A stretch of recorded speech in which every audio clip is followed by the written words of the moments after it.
Hello and welcome to the HRD Live Podcast. This week, I'm joined by Arianna Huffington, businesswoman, author, founder of the Huffington Post, and founder and CEO of Thrive Global. Arianna has been listed as one of Time's 100 most influential people and one of Forbes' most powerful women. In 2016, Arianna founded Thrive Global to end the global stress and burnout epidemic by providing people and businesses with behavior change technology and media to support them. Arianna and I discussed the origins of Thrive Global, the current state of well-being in business, the importance of micro steps, taking time out to listen to Taylor Swift, and more. Enjoy. Arianna, welcome to the podcast. Great to be with you, Michael. Thank you. So, first things first, where did this desire to transform the state of well-being in the workplace begin? So it's both personal and a recognition of a collective need. The personal is what happened to me in 2007, 2 years into building the Huffington Post, the divorced mother of 2 teenage daughters. When I collapsed from exhaustion, burnout, sleep deprivation, hit my head on my desk, broke my cheekbone. And that was the beginning of my realizing that not only my life, but the lives of hundreds of millions of people around the world were fueled by burnout and by this collective delusion that in order to succeed, we just have to burn out. We have to be always on. That burnout is like the price of success. And so I started bringing all these issues in our coverage at HuffPost.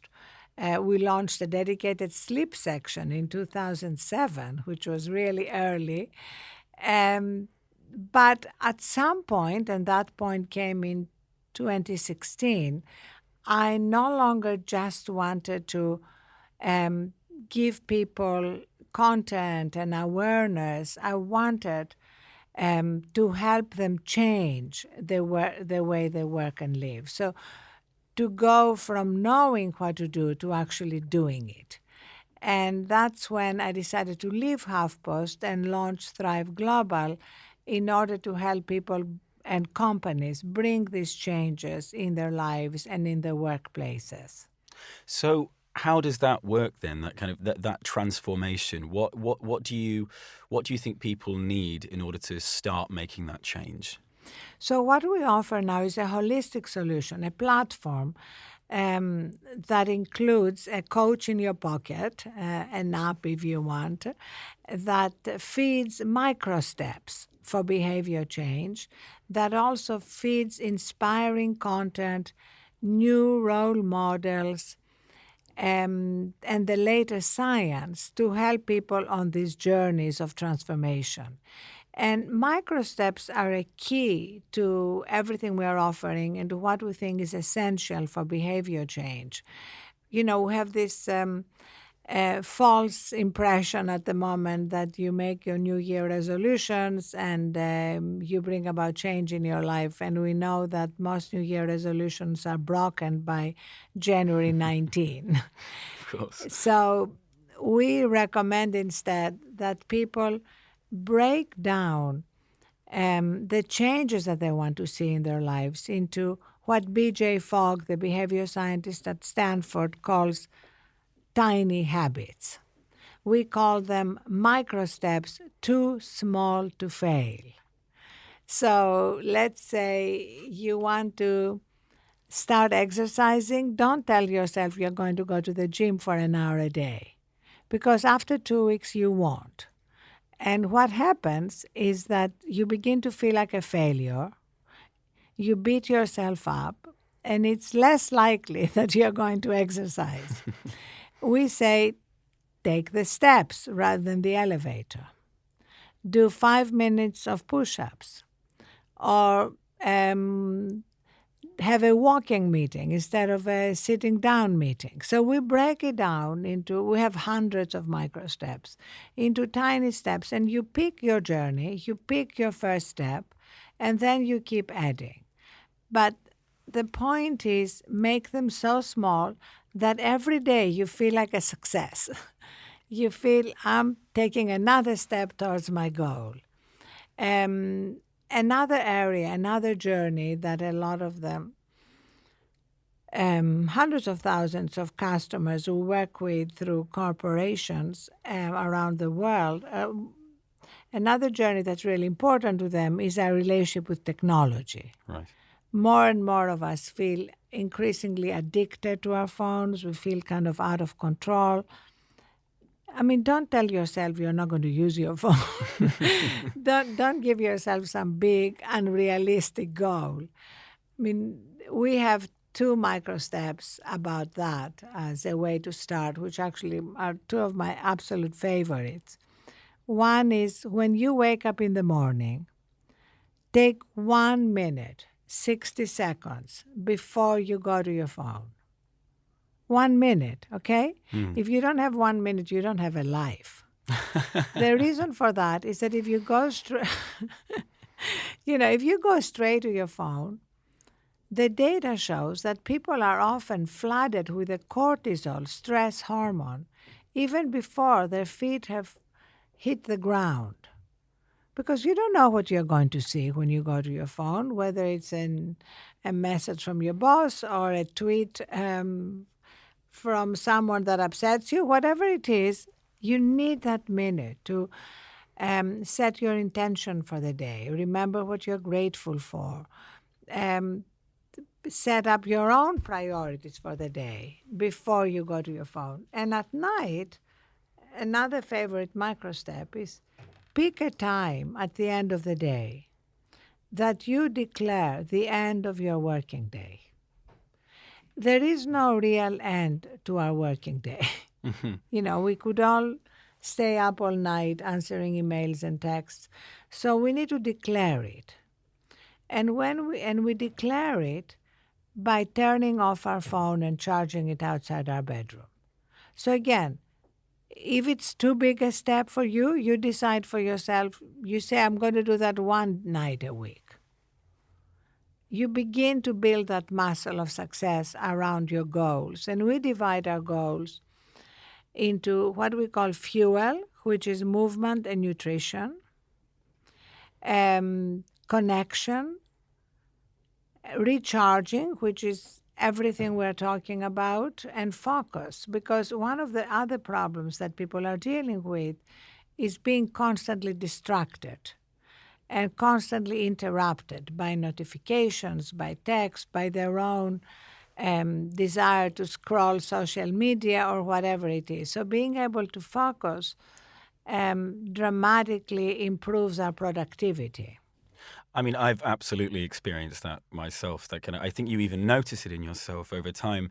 The way that your brain reacts and how you take in information depends on how much you look at your phone, I think now. And it even changes how long you can focus on one task. Exactly. Do you feel like businesses are generally getting the right balance between tech and a lack of technology and human interaction in the workplace? Or do you feel like we really need to refocus that?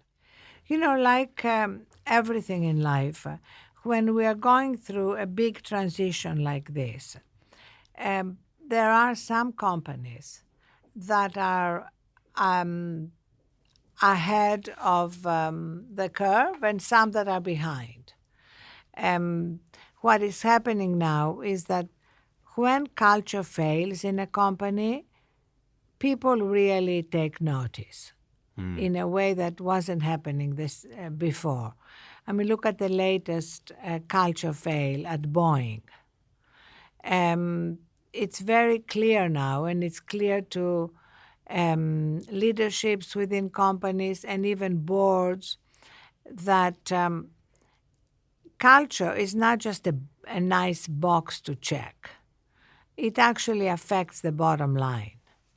And we've seen that with Uber. I was on the board of Uber for 3 years, so I saw it firsthand. We've seen it more recently with WeWork.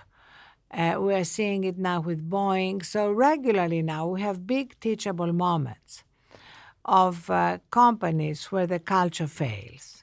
And in fact, we are working with boards and companies to look at culture as something that boards need to be following. You know how boards assess risks like succession risk, cybersecurity risk, where culture is a risk. Of course. And I think also thinking about the well-being as well, I think, of those people in that scenario and having that as a more core part of culture. Exactly, because at the heart of a lot of these culture fails is a culture of burnout, where employees are exhausted, burned out, sleep deprived, and if you are running on empty, you are much more likely to make decisions that are not ethical. You kind of become the worst version of yourself. Right. That's fascinating because you often peg those sort of decisions on it's poor behavior, but maybe being there's some bad character element in that person. But as you say, it can so often be that you're at the edge. You've pushed yourself to a point where you don't have the choice and you make poor decisions. Yes. How do you think that businesses can make that change? It seems such a gigantic change for a business to make, to switch culture in that way. But how do you think they can start to make that process change? It's not gigantic because in the same way it starts with micro steps. I think it has to start at the top. It has to be modeled by executives from the CEO down. It's not just the province of HR. HR is now recognized as a key partner for the CEO, and the CEO has to be involved. I mean, in many of the companies we work with, senior executives tell their own stories. We're big believers in using executives within the companies we work with as role models, giving permission to others to make similar changes in their lives. With Bank of America, for example, Sherry Bronstein, their head of global HR, picked as her microstep in our work together, not sending emails to her direct reports on Sunday night, which immediately made them feel that they had to start working and interrupt whatever they were doing with their families or friends. And she wrote a beautiful piece about her journey and how she didn't do it perfectly, and she fell off the wagon one Sunday, and that was amazing for everybody else in the company, who first of all felt that this is not a journey that we're going to do perfectly. We are going to take micro steps forward and some steps back, but it's an amazing journey that's going to make us healthier and more productive. Or we had the chief business officer at Google, Philip Schneider, who wrote a piece about his moment of epiphany when he got back from a long trip and his young children were waiting for him, and he told them, "Daddy is taking you to the playground." And his 5-year-old said, "Oh no, can't the babysitter take us?" And he asked why. Wow. And the little boy said, "Because when when you're in the playground, you're always on your phone." Right. And that was his moment of epiphany. That was when he decided. He travels a lot. He's very busy. He decided when he's with his children, he's going to be really present with his children.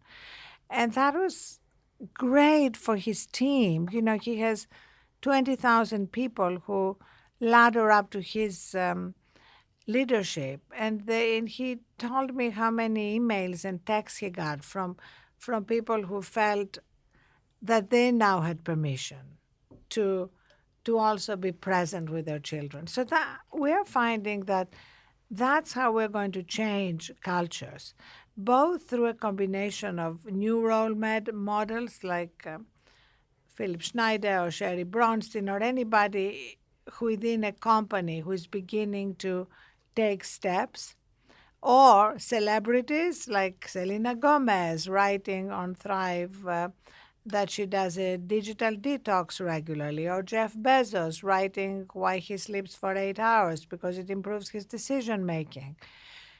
But the other part is are science-backed micro steps. And we just bought an AI feedback loop recommendation engine company that will keep improving the recommendations we make to our users, like what micro steps to use, what content we should be feeding them. So the combination of science-backed micro steps and storytelling is going to be the winning combination for behavior change. That's fascinating. I think one thing that seems key there is, in addition to that role modeling and the role of science there, of course, is openness. I think having the ability to be open and to feel like you can fully be yourself at work. And I think if being able to bring that entirety of yourself to the workplace and in order to be the best version of that self. But it seems that that needs to, first of all, come from leaders. Do you think that the responsibility for making those changes lies solely with leadership, or is there more of a reciprocal relationship, do you think? Of course, it's reciprocal. Leadership is incredibly important, but you also want to make these changes, which starts with knowing that this is possible. And once people believe it's possible and they begin to see results, they are encouraged to continue. And it's really exciting to support people on this journey. One of the other things we encourage is finding what we call an accountability buddy, somebody who can be your buddy on the journey and you can check in on each other. We recommend, for example, to the companies we work with to start with an entry interview. You know, people talk about exit interviews, but even more important are entry interviews. And one of the first questions we ask is, what's important to you outside of work? And then, how can we support you? Like, we had an editor here at Thrive who said, what's important to me is to make a 7 p.m. every Tuesday therapy appointment. And we said, great, let's support you, because she hadn't been able to make it over the last year when she was in her previous job. Right. So we asked her to find somebody who would be her accountability buddy and who at 6 o'clock literally takes her bags and puts them by the elevator. and the point of that is not just that she's been making that appointment, but also that it builds the team spirit. And people on your team know what's important to you as a human being, not just as a member of the team working together. It's fascinating. I think what that says is that the ownership for these things is all of our responsibility. You know, the well-being of others in our business is something that we should be conscious of. And if somebody listening to this wants to make that step, a leader, an HR leader saying, I want to start to be more conscious of the well-being of my employees, what do you think would be a good way to kick off? Is it simply a conversation? Yeah, I mean, I think it would be a conversation with everyone, because I think it's great for everyone in the company to know that that's a priority for the company. And then micro steps, like where do we start? You know, how do we give people these micro steps across every area of their lives, from nutrition, exercise, sleep, communication, the ability to avoid distractions. And there are micro steps along all these areas. And then what I would encourage them to do is to have people share their stories, because we learn from each other's stories. And storytelling is absolutely key. In fact, we launched Meditative Story, which is a podcast for people who don't meditate or Right. who find meditation daunting. It's also great for people who do meditate, but we bring people into meditation through storytelling. So my story is about how I got into Cambridge, and Fascinating. and then our host gives you mindfulness prompts to think of similar moments in your life. So we try to meet people where they are. And there is no wrong moment to start on this journey. And it's an amazing journey that makes our lives so much richer and makes our work lives so much more productive. And I write about these things. I have a weekly newsletter that people can subscribe to, and it goes out every Sunday. So if anybody wants to subscribe, um, you can do it through thriveglobal.com, our media platform. What's fascinating about that, I think, about that podcast, the meditative element of that, and also you get onto it there by talking about your newsletter as well. There's an element of human connection, it seems, to all these projects that Thrive Global and Yes. yourself is working on, about establishing a connection. And I think that's something which can become so challenging, as you say, when you're so focused on work. Do you think that the human connection is the most fundamental part of all of this? Is that kind of at the base, do you think, of making such changes?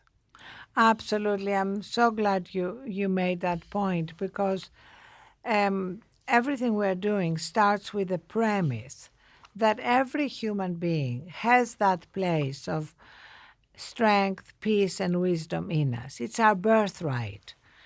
And we live most of our lives disconnected from that. And as Thich Nhat Hanh, the great Buddhist monk, said, it's never been easier to run away from ourselves because of our addiction to technology, because of the busyness and breathlessness of modern life. So, what we're helping people do is reconnect to that place inside ourselves. Nobody lives there all the time, but knowing how to get back to it, which makes us more resilient and less subject to the inevitable stresses of modern life. In fact, in our product, in our behavior change product, we have a feature that I particularly love called Reset, which is based on the scientific fact that it takes just 60 seconds to course correct from stress.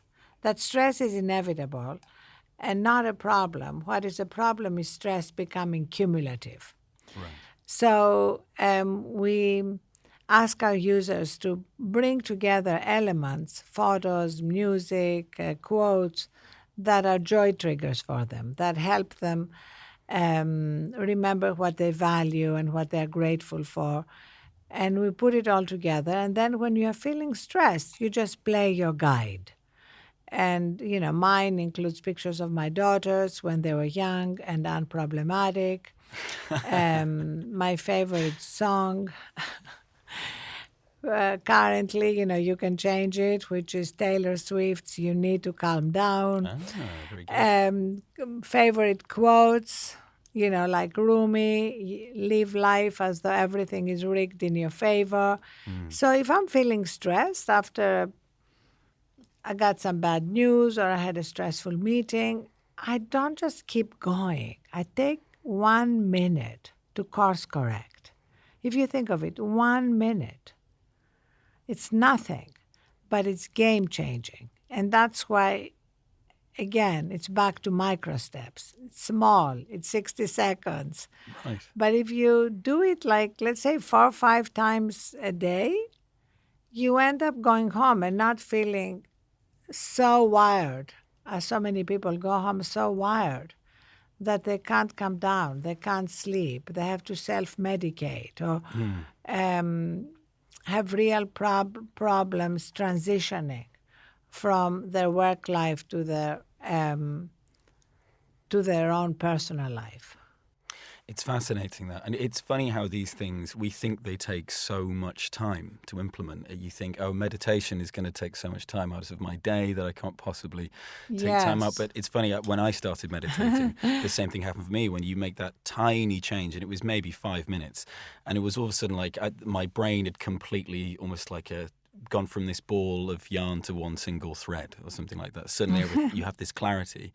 And I think it's just about making those tiny adjustments and possibly listening to Taylor Swift. But to return to talking about businesses then, I suppose, okay, like you're in that moment at work, you're having that stress, you can take those micro steps and make that change. But about the wider organization then, how do you think an organization's purpose can connect to the well-being of its employees?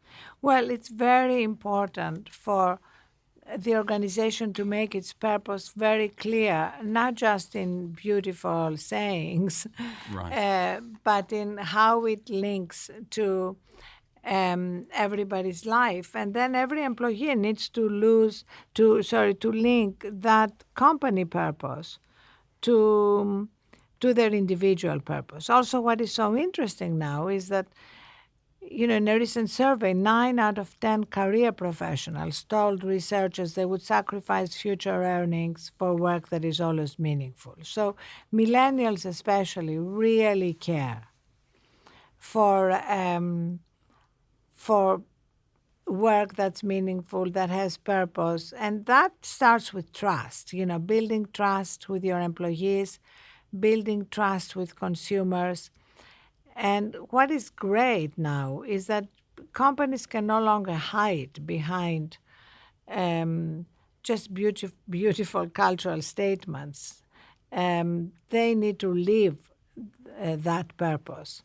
At Thrive, for example, our purpose is to end the stress and burnout epidemic by helping hundreds of millions of people around the world change the way they work and live. We repeat that endlessly, and we link it to people's own lives.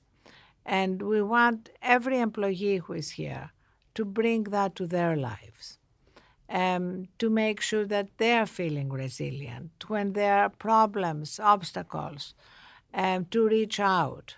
So we believe that being direct, as you said earlier, being able to express and seek help is key. So our number one cultural value is what we call compassionate directness. Because if people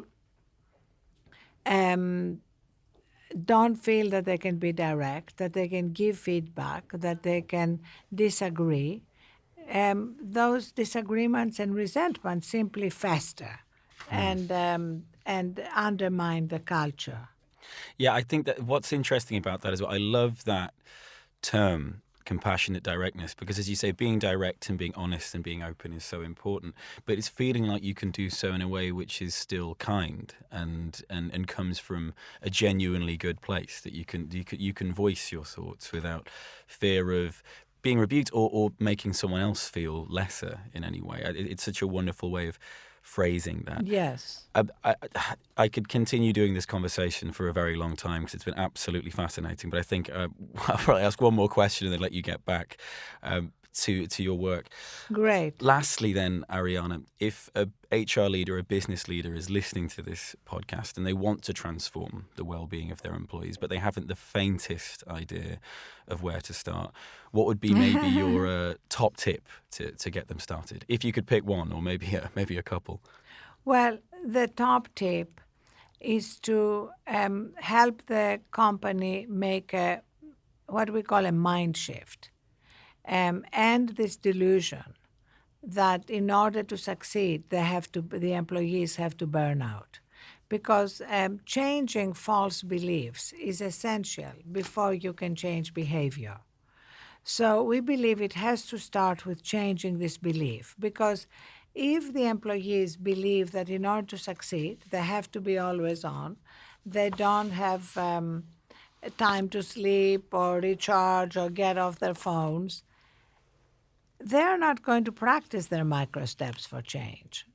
So you need to change that belief. And this is a prevalent belief. which some companies are more successful than others in changing it.